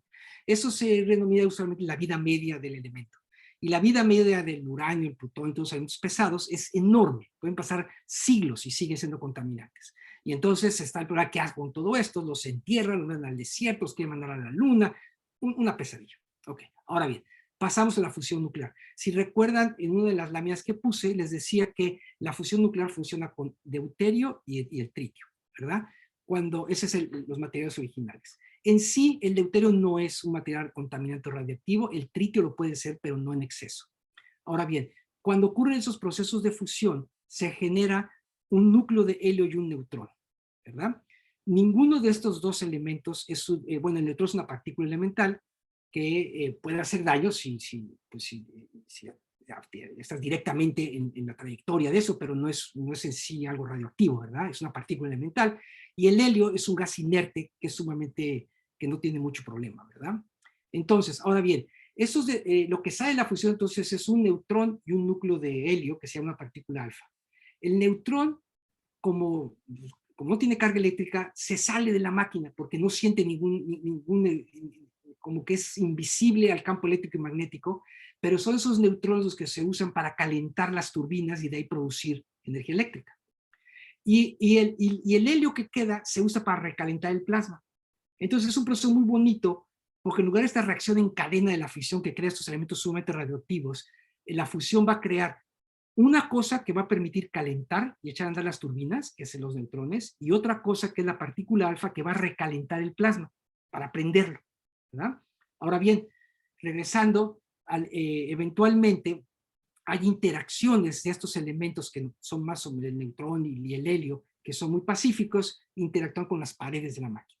Y ahí sí pueden crear un poquito de radioactividad. Y entonces sí, efectivamente hay un nivel de radioactividad en las paredes de estas máquinas de fusión, pero nuevamente es mínimo comparado con la contaminación que tiene las paredes de un reactor nuclear, ¿verdad? Y más si se sale del control. Muchas gracias, doctor. Vamos a darle la palabra a Gerardo Sánchez Luna, que quiere hacer una pregunta. Claro que sí. Adelante. Adelante. Muchas gracias. Bueno, antes de decir mis preguntas, me gustaría agradecer esta participación y sobre todo la explicación que nos da y nos ofrece. Bueno, la primera pregunta vendría en relación a cómo se obtiene el litio y el tritio y cuál es el impacto en la naturaleza al momento de obtenerlos. La segunda sería cuál es la pérdida entrópica de energía entrópica al utilizar esta International Thermonuclear Experimental Reactor. Y bueno, comentar solamente 3 aspectos de lo que mencioné en su conferencia. Lo primero es interesante, ¿no? Esto que mencionaba Einstein, es decir, de la materia se puede obtener energía, pero para poder obtener energía se necesita de un proceso de transformación de la materia para obtener energía. En digamos, en esa transformación, pues el impacto en la naturaleza lo vemos ahorita en el tema climático, ¿no? Después nos habla usted acerca sobre el bajo impacto en la naturaleza, pero como que no me resulta coherente meter un watt para producir energía y solamente sacar 3/4 de watts. Entonces, si me pudieran un poquito explicar un poquito más esto, de cómo no va a haber impactos y bueno, pareciera aquí algo ilógico, ¿no? Y bueno, la última es, bueno, justamente voy en camino a lo que mencionaba Fernanda y Alejandro, es decir, muchas veces ciertos aparatos, por ejemplo, en eólica, pues bueno, se produce mucho más pérdida entrópica en la creación de esos aparatos que de lo que se puede utilizar. O, por ejemplo, lo que mencionaba el profesor Héctor, podemos tener presencia de grandes yacimientos de petróleo, es decir, hay presencia, pero lo difícil es la accesibilidad, y justamente esa accesibilidad es lo que sale mucho más caro, es decir, si yo tuviese que invertir bastante dinero para obtener, digamos, no sé, litros de petróleo, ¿no? Pero eso implica, digamos, la destrucción de la naturaleza mucho mayor de lo que voy a ganar si es que yo llego a ese yacimiento, a la accesibilidad de la presencia del petróleo, ¿no? Y después nos menciona que, bueno, esta energía de fusión, bueno, es nuclear, es decir, nos menciona que es nuclear, pero no es peligrosa, pero aún así existe un impacto en la naturaleza. ¿Cuál sería ese impacto en la naturaleza? Y creo que esas serían mis preguntas, y estuvo bastante interesante la conferencia. Bueno, claro, te agradezco que hiciste muchas preguntas, traté de seguir entonces espero no saltarme ninguna. La primera, según tengo entendido, es el tritio, de dónde sale el tritio, y lo que les decía es que el deuterio se puede obtener a través del agua, y el tritio no ocurre de manera natural, pero se puede realizar a través de reacciones nucleares usando el litio, ¿verdad? Entonces es como que un byproduct, pero es accesible. Ahora bien, creo que otra cosa que mencionabas es de cómo es que de la masa, la fórmula de Einstein de E igual a mc cuadrado, de cómo es que la masa se puede transferir en energía. Y la explicación rápida es, nuevamente esto tomaría mucho tiempo explicarlo con detalle y requeriría hacer ecuaciones y cosas así, pero la idea básica es la siguiente, ¿verdad?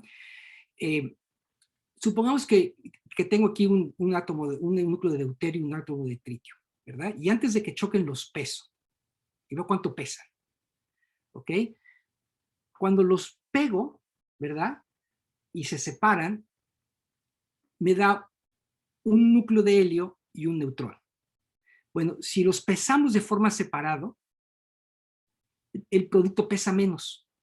O sea, se perdió masa, ¿no? Ahora, lo que ocurre es que esa masa que se perdió se transforma en energía. Entonces, todos los procesos nucleares lo que ocurren es que ocurre una deficiencia de masa, ¿verdad? Y esa deficiencia de masa, cuando la multiplica por la velocidad de luz al cuadrado, de acuerdo con la fórmula de Einstein, da la energía correspondiente. Entonces, como que se pierde masa, pero esa masa que se perdió en la reacción nuclear se transforma en energía. Ahora, la otra cosa que también mencionabas es esta cosa de que no se hacía natural, que pues cómo voy a meter un watt y saco medio watt. Bueno, ok, como negocio es un mal negocio, ¿verdad? Pero como realidad física sí ocurre. Y la razón de esto es la siguiente, fíjate. Supongo que tú tienes un tokamak. Lo que ocurre con los tokamaks actuales. Los tokamaks actuales tienes que meterle, digamos, 500 megawatts, o que sea, pero vamos a poner así para hacer el cálculo sencillo. Tú dices un watt, muchísimo más, pero nada más para argumentar, un watt para prender la máquina. Y para eso me refiero a calentar el plasma, mantenerlo confirmado, también necesitas echar a andar las bobinas, entonces necesitas mucha energía para prender la máquina. ¿Okay? Ahora, ya que prendas la máquina, van a ocurrir reacciones, pero no toda la energía, mucha de la energía que usaste se desperdició, por así decirlo, en prender la máquina, en la electricidad que corre por las bobinas, en hacer la radiofrecuencia que calienta el plasma. Y luego el plasma pierde energía en sí. Y por eso lo que queda de reacción nuclear puede ser menos de lo que metiste. Pero aquí no hay magia. Aquí lo que pasa es que tu máquina, desde el punto de ingeniería, no es eficiente. Estás desperdiciando energía, ¿verdad? Y lo que se busca es que la reacción nuclear que ocurre sea tan potente que puedas compensar todas esas pérdidas y que saques más de lo que metiste. Pero típicamente el hecho de que sacas menos es natural, porque desperdicias energía cuando tu máquina no es eficiente. Y lo que se busca en ITER es que la máquina es la eficiencia, ¿verdad? Ahora, tu última pregunta, que es una pregunta recurrente, es acerca del peligro y el impacto, ¿verdad? Y entonces, pues reitero lo que ya se ha hecho varias veces durante esta conversación, y es que el impacto y el peligro que presenta la fusión nuclear es mínimo comparado con el tremendo impacto que presenta la fisión nuclear, ¿verdad? El problema con la fusión es conseguir hacerla, no es un problema de que nos tenga que dar peligro o preocupación. La preocupación es si es que vamos a poder hacerla, no es qué va a pasar si la tenemos, porque les insisto que no hay peligros ecológicos inminentes al nivel de quemar combustibles fósiles o, ya no digamos, la fisión nuclear, ¿verdad? Muchas gracias, Diego. Aquí Ángel Eduardo Correa pregunta, buenas tardes, ¿usted le ve futuro a la energía nuclear de fisión? Porque ya se está tratando de bajar su uso, por ejemplo, en Francia, por el problema de los desechos que son enterrados. Es por esto que se quiere reducir su uso al 50% para el año 2035. Uh-huh. Exacto. Entonces, por ejemplo, sí, yo soy un apoyo de manera incondicional a la fusión nuclear, porque en ello trabajo, y mi esperanza es que en algún momento la fusión nuclear, que todo lo que sea nuclear sea a través de fusión, ¿verdad? Eso es lo que yo quisiera que ocurriera. Ahora es una pregunta inteligente, ¿verdad? Decir, bueno, a ver, y en lo que esperamos por la fusión nuclear, ¿qué hacemos con las plantas de fisión nuclear? ¿Verdad? Entonces, lo que se está haciendo es lo que vieron en mi gráfica.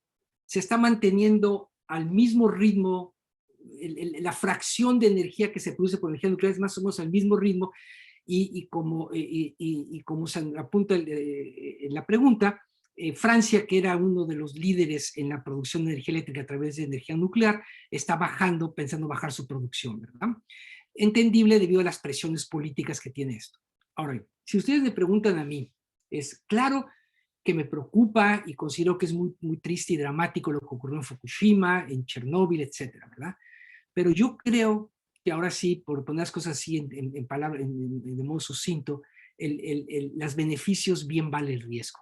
Yo soy un proponente que creo que sí, la energía nuclear es peligrosa, sí ha habido cosas muy serias que han ocurrido, pero si yo comparo eso con el impacto que tiene el calentamiento global, creo que la energía nuclear es mucho más segura y preferible a la quema de combustibles fósiles. Entonces, personalmente, y esto ya es una opinión personal, creo que en lo que la energía nuclear de fusión se realice, la fisión nuclear debe seguir adelante. Mi esperanza es que siga adelante porque, insisto, yo creo que es más bien el impacto emocional, social y político el que tiene. Nadie cree, ¿verdad? Es como a veces la forma en que medimos los riesgos de los seres humanos es muy rara, ¿verdad? Nos aterroriza caernos de un avión, pero no nos aterroriza chocar en un coche.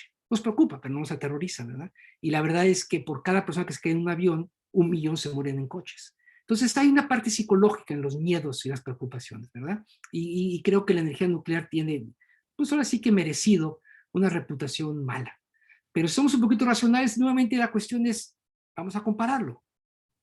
¿Qué beneficios presenta estar quemando carbón a lo salvaje versus tener un cierto riesgo de un problema con una planta nuclear? Y aparte de todo, sobre sí que la tecnología nuclear y las regulaciones o las reglas que hay para aprobar y operar plantas nucleares es enorme ahora. De hecho, el problema principal, por lo que va a frenar la energía nuclear, tal vez lo que está frenando, no tanto es el miedo, sino es que no es rentable, porque hay que pasar tantas capas de aprobación que no es rentable, es muy costosa por lo mismo, ¿verdad? Perfecto. Aquí hay una pregunta de Irekani. Irekani Wense dice, muchas gracias por la conferencia, doctor. Por lo que nos presenta, alcanzo a ver que podemos encontrar cierta esperanza en la producción de energía por fusión nuclear. Sin embargo, hablando de que todas las soluciones pueden tener una contraparte, ¿no podríamos pensar que existe el peligro de que esta esperanza nos lleve como humanidad a pensar que no podemos a pensar que podemos seguir viviendo como lo hemos hecho? ¿No considera que esta búsqueda de nuevas tecnologías debería ir acompañada de otra búsqueda de nuevas formas de habitar el planeta? Esta cosa muy inteligente, ¿verdad? Porque si, a ver, estamos donde estamos, la crisis energética, pues porque nos la construimos, ¿no? El estilo de vida que inventamos o que decidimos tomar o que decidió tomar la humanidad nos puso donde estamos ahora. Aquí no ocurrió como le pasó a los pobres dinosaurios, que nos cayó un meteorito y que por eso el calentamiento global, ¿verdad? Estamos donde estamos porque nos lo ganamos a pulso. ¿Por qué? Porque quisimos esta vida industrializada, regida por las fuerzas del capitalismo y el progreso, entre comillas, siempre para arriba, ¿verdad? Entonces sí, definitivamente tienes toda la razón. Dentro de pensar que vamos a seguir, la gráfica que yo mostraba, ¿verdad? Al principio, mi primera lámina, va para arriba. Y lo que estoy diciendo, bueno, si sigue para arriba, pues van a ocurrir dos cosas. O tenemos una fuente alternativa de energía o el planeta se va a acabar. Pensando que queremos seguir para arriba. Ahora, lo que dice, lo que se dice en la pregunta, que es muy valioso, es, bueno, ¿y qué tal si en lugar de pensar en esas soluciones y extrapolar cómo vamos, le damos una vueltecita y somos menos ambiciosos en nuestra forma de vivir? Totalmente aceptable, es aceptable, interesante. Realista, no lo sé, ¿verdad? Porque inclusive países que no solían estar metidos a ese nivel de industrialización como Estados Unidos o como lo era China, ahora China está feliz de la vida de quemar, de prender, de usar coches, vamos a ser un país que hace 50 o digamos 100 años no tenía el nivel de industrialización de Estados Unidos, y en lugar de que se frenara o cambiara, pues se está convirtiendo, está ahorita como que recuperando terreno, igual que la India. Entonces van ellos como cohetes en el consumo de energía. Sí, entonces efectivamente, tal vez cambiar la forma en que la humanidad vive sería una solución, tal vez una solución más sustentable para esta saturación energética. ¿Se va a poder? No lo sé. ¿Por qué? Pues porque ya tenemos mucha inercia. Pero siempre es bueno, ¿verdad? Siempre es bueno, es lo que dice la gente, bueno, si en lugar de ver cómo le hago para conseguir electricidad más barata, pienso cómo gastar menos electricidad. Claro, siempre se puede hacer eso, ¿verdad?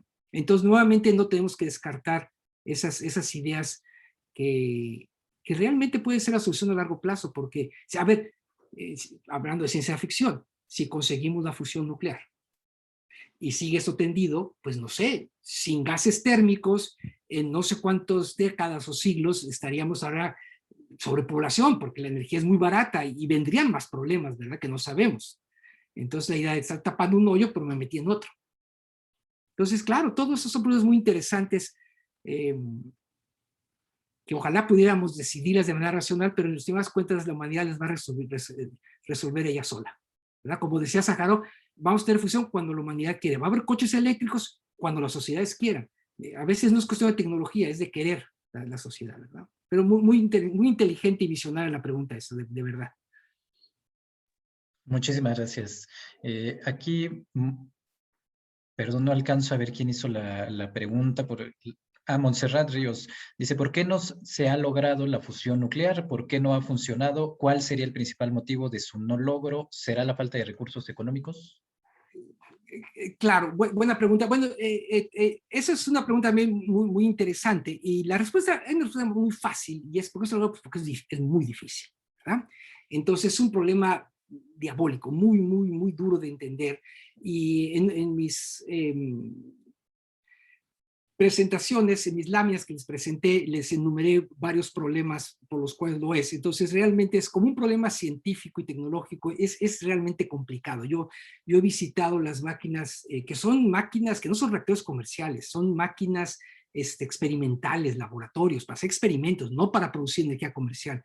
Yo he visitado esos laboratorios en Japón, en Estados Unidos, en Francia, y es una experiencia impresionante de ver el nivel de tecnología y de sofisticación que tienen esas máquinas, ¿verdad? Entonces es un problema, la razón por la cual, ¿por qué no se ha conseguido hacer esto? Es porque es una sumamente difícil, ¿verdad? Ahora, quiero aclarar una cosa, la fusión sí funciona, ¿okay? No es que no sabemos si la fusión, claro que funciona, es más, se sabía desde los años 20 que teóricamente hay que funcionar, y desde 1950 y tantos se probó que se podía hacer en un laboratorio. Lo que no funciona es hacerla rentable, ¿verdad? Entonces, por favor, no quiero dejarlos con la sensación de que donde andamos es que no sabemos si se puede o no se puede hacer fusión nuclear controlada. Claro que sí, sí se puede hacer fusión nuclear controlada. Lo que no se puede hacer todavía es hacerla de manera eficiente para poder dar el paso siguiente hacia un reactor comercial, ¿verdad? Ahora, pregunta muy valiosa y muy interesante, falta de recursos económicos.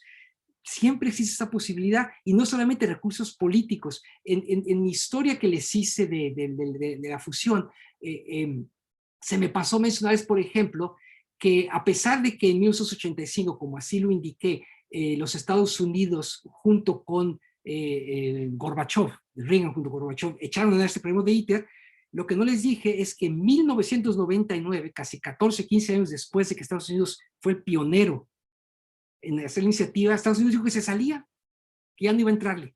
Y en 1999 Estados Unidos se salió de la organización del ITER. ¿Por qué? Si ustedes preguntan, razones políticas y también de presupuestos. Pero es muy paradójico, ¿verdad? Porque el presupuesto de armamentos y muchas otras áreas del gobierno de Estados Unidos es astronómico, ¿verdad? Pero pues siempre se pelean en el Congreso, ¿verdad? Y en el Senado los presupuestos, y en ese entonces Estados Unidos nos salimos de ITER. Y 4 años después, Estados Unidos regresó al ITER. Entonces ahí tengo un ejemplo de que muchas veces, pues sí, son razones económicas, pero no por falta de dinero, sino por el peso político que indica a veces gastar de una manera contra de otra, ¿verdad? Entonces, sí. Luego también, ahora, yo creo que más bien es la complejidad del problema, porque, por ejemplo, yo creo que se han invertido recursos correctos a nivel económico en Estados Unidos, por lo menos, y lo que ocurre es que el problema es muy difícil, y luego también lo que ocurre, por ejemplo, en el caso de ITER es la coordinación, esta coordinación masiva que se necesita, ¿verdad? Y no solamente eso, por ejemplo, en ITER, Estados Unidos hace las bobinas, los chinos hacen este diagnóstico, los ingleses esto otro, Rusia esto otro. Entonces cada quien hace las cosas y a la mera pegar y juntar todo eso es como una torre de Babel ingenieril, ¿verdad? Entonces agrega al problema de los recursos el problema de coordinación, ¿verdad? Al mismo tiempo es una cosa muy romántica, a ver si realmente la humanidad puede de esa manera tan unificada hacer algo por el bien de la misma humanidad. Nunca se había hecho un experimento de tal envergadura como lo es ITER, ¿verdad? Entonces, a ver... Muchas gracias. Sí, aquí hay una pregunta de Fernando Rivas, dice, ¿qué papel jugaría la industria de la guerra y los conflictos bélicos en la generación de energía por fusión nuclear? Exacto, bueno, como ustedes saben, tristemente los conflictos bélicos y la carrera armamentista ha sido, o fue en su momento, un acicate, una razón para que hizo crecer, avanzar mucho la ciencia y la tecnología, ¿verdad? Bueno, se habla inclusive de la astronomía, de la tecnología para llegar a la luna, todo eso, pues después detrás de todo ello había una necesidad empujada por la industria militar, ¿verdad? Entonces es indiscutible. Es triste, pero es indiscutible que no solo en Estados Unidos, sino en todo el mundo, muchos de los avances y el apoyo que se da en determinadas áreas de la investigación se debe por el potencial bélico de estas áreas de investigación, ¿verdad? Ahora bien, les insisto algo muy interesante. La fusión nuclear, ¿verdad? Aun cuando puede emplearse para construir bombas termonucleares, la fusión nuclear como la describí aquí, es decir, a través de usar este problema de confinamiento magnético, no tiene aplicaciones militares. Entonces, esto es la fusión nuclear, como insisto, de los tokamaks, como lo describió aquí, es un área en la que verdaderamente uno podría decir con tranquilidad que toda esa tecnología no tiene beneficio militar. Ahora, déjeme mencionar una cosa, porque este campo es un campo riquísimo, interesantísimo. Hay otra forma de producir energía nuclear de fusión, que no tuve tiempo de mencionarles, pero ahorita aprovechando la pregunta meto mi cuchara. Les recuerdo que para que la fusión nuclear ocurra tengo que pegar estos átomos, ¿verdad? Y como se los describí ahora es que los meto en estas botellas magnéticas, los caliento y así se pegan. Eso es lo que escribí hasta ahora, que no tiene usos militares. Pero hay otra manera de hacer esto, que se llama la fusión inercial. Y como eso funciona es usar rayos láseres para hacer una implosión de una caniquita de deuterio, ¿no? Entonces esa tecnología lo que usa es agarra una pelotita con el material fusionable y le meten miles y miles de láseres súper potentes y hace que esa capsulita haga como sea una implosión y a partir de ahí se genera energía nuclear. Esa es una trayectoria totalmente diferente de la que discutí ahora, que se dice que podría llegar, que se puede usar para construir una planta nuclear, pero yo no creo que sea factible. Y esa tecnología de fusión nuclear sí tiene usos militares, por ejemplo, ¿verdad? Pero mi pregunta es, sí tiene usos militares, pero su futuro para producir energía nuclear en un reactor comercial es prácticamente nula, aun cuando habré colegas que me echen tomates por eso, ¿verdad? Pero en fin, sí, eso siempre es un problema y ahí es donde necesitamos a los humanistas como ustedes que nos hagan ver el bosque en lugar de los árboles y ver a dónde nos estamos metiendo, ¿verdad? Porque siempre existe ese fantasma, por así decirlo, detrás de todos los avances científicos y tecnológicos. Muchísimas gracias, doctor.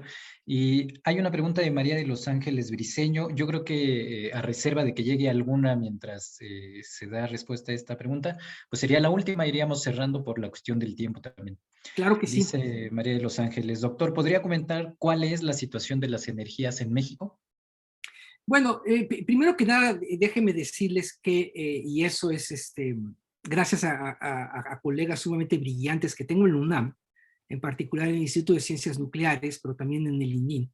En México hay gente, hay grupos de investigación muy brillantes, gente muy buena, ¿verdad? Trabajando precisamente en estos campos.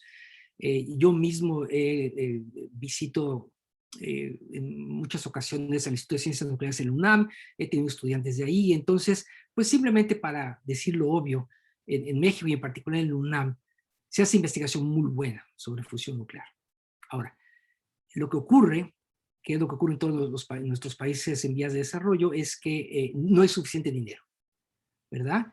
Y no hay suficiente material humano. No hay mucha gente que quiera aventarse a estudiar física y eso, pues por las razones obvias de que la vida es muy cara, los trabajos son muy escasos, ¿verdad? Ahora, el problema de la fusión nuclear que agrega es que es sumamente costoso la construcción de estos laboratorios. Y en México se han construido precisamente en el Instituto de Ciencias Nucleares a cargo del doctor Julio Herrera, se han construido máquinas alternativas y Julio Martinel también son los dos pilares de la fusión nuclear en México.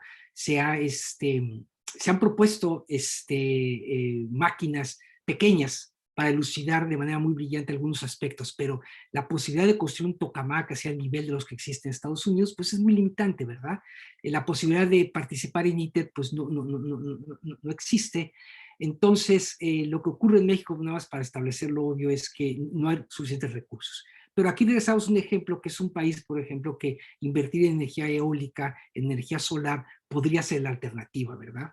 Porque ahí es donde el costo-beneficio sería el más amplio y la posibilidad de expandir el acceso a esas fuentes de energía a comunidades marginadas ocurriría, ¿verdad? Porque si vamos a esperarnos a que la fusión ocurra, haya redes comerciales que nos vendan a México un reactor comercial que podamos pagar, pues obviamente va a pasar siglos y aparte nunca va a llegar a las comunidades marginadas, ¿verdad?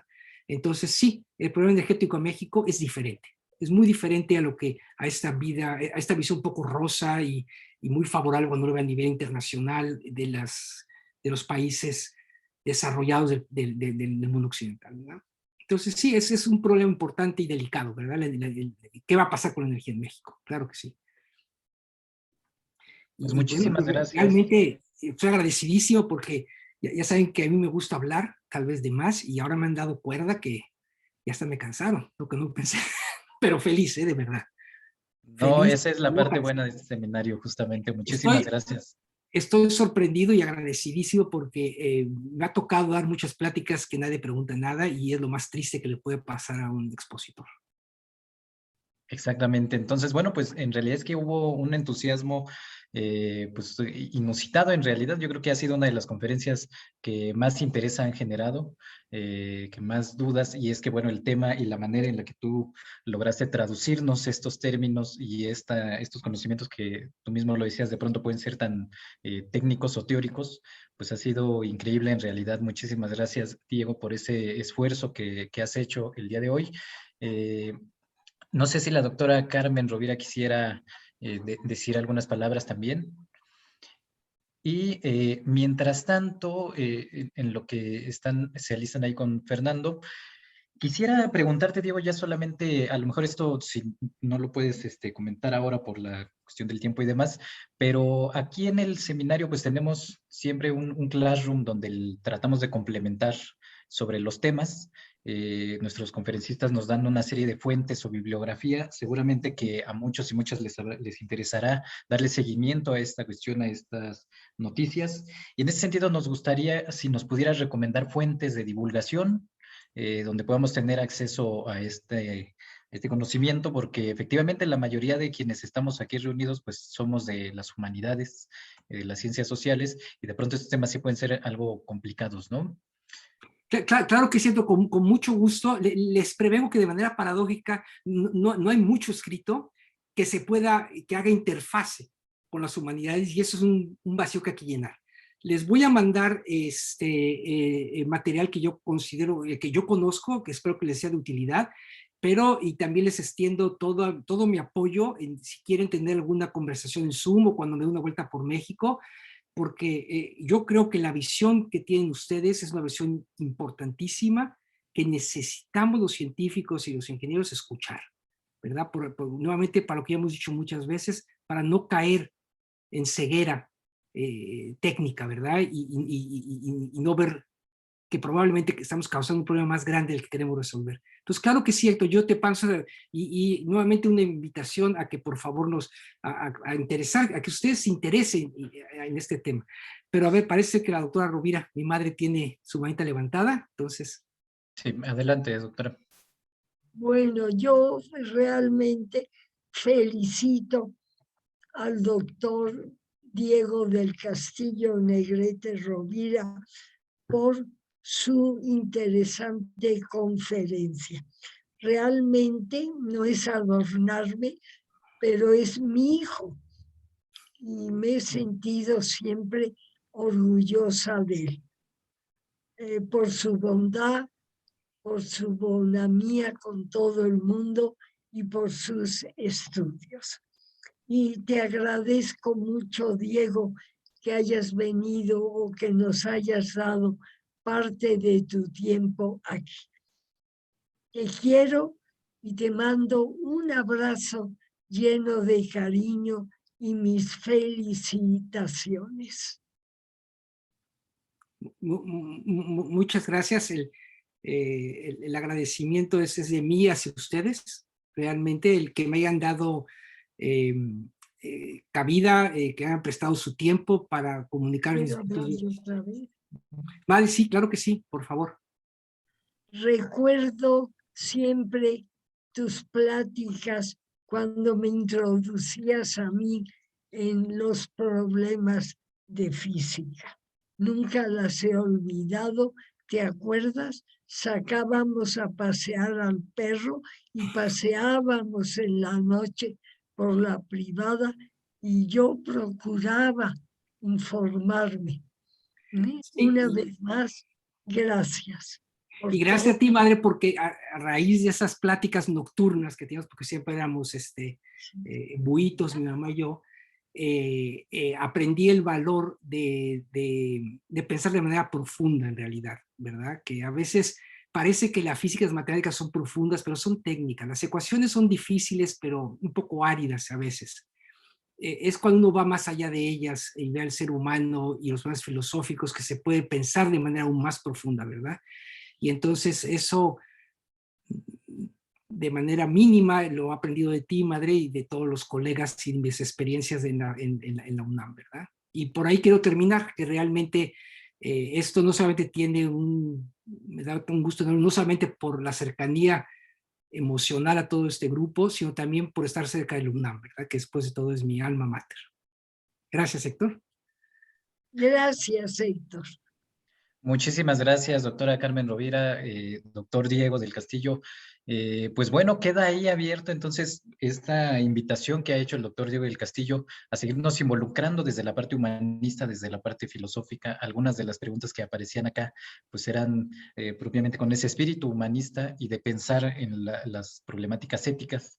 Y yo creo que justo como decía el doctor Diego del Castillo, pues es necesario seguir vinculándonos y hacer estudios interdisciplinarios sobre estas cuestiones. Yo creo que esta ha sido una excelente conferencia justamente para cerrar nuestro ciclo de este semestre, porque este seminario lo que busca es justamente complementar y tener temas tanto de filosofía, de historia de la filosofía, especialmente la filosofía mexicana, pero también de cuestiones sociales, de cuestiones del derecho, de la medicina, de las ciencias en general, como tuvimos algunas conferencias. La invitación pues está abierta también, si gustan acompañarnos en nuestro próximo ciclo de conferencias, ya les haremos llegar la invitación. Y quiero, para cerrar, Diego, pues leerte aquí algunas felicitaciones, agradecimientos que llegaron, que muy amablemente nos han escrito en el chat. Dice Sandra Sixto, muchas gracias por su conferencia, muy interesante la información que nos brinda y nos hace creer en una esperanza más para nuestras nuevas generaciones. Eloísa Amalia dice muchas gracias a los organizadores por la invitación a esta interesantísima conferencia que nos permite abrirnos a otros tipos de reflexiones. También Alejandro Aguayo dice muchísimas gracias, doctor, súper interesante la conferencia, además de lo fenomenal en la forma en que se explicó. Tania López, doctor Diego, muchas gracias por su conferencia, muy interesante. Jorge Silva, muchas gracias. Muy buena conferencia, muchas gracias y hasta pronto. Alexa, muchas gracias, muy interesante. Y saludos, dice Alejandro, saludos de un estudiante de energía del Instituto Politécnico Nacional. Pues muchísimas gracias a todos y todas. Sí, déjame decir antes, porque como soy malo haciendo multitasking, sí he estado viendo estos agradecimientos tan inmerecidos que me han llegado.